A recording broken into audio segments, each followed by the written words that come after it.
હું વગર જોઈએ કહી દઉં કે શું હે બરોબર. The art of began alone. વાંચવાનું ચાલુ કરે. હવે ઇંગ્લિશ જોશું આપણે મારા જીજાનું.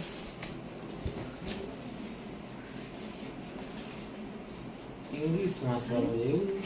પત્તા ફેરવ ફેરવ કરશે ત્યાં સુધી બ્લોગ પતી જાય ને. जल्दी जल्दी यार, कल सुबह पल में निकल.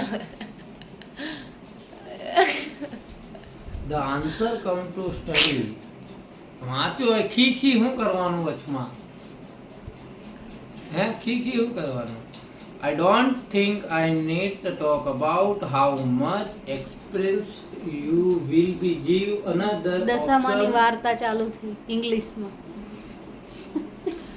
કર્ણાવતી નગરનો રાજા કર્ણદેવ ખૂબ જ અહંકારી અને વિલાસી હતો. એનો ભોગ વિલાસ અને કોઈ અહંકારનો પાર ન હતો. તેને કર્ણાવતી નામની બસ. દશામાની વાર્તા ધ આર્ટ બિગનિંગ અલોંગ માં આવવા લાગી. એ હેડો પપ્પા.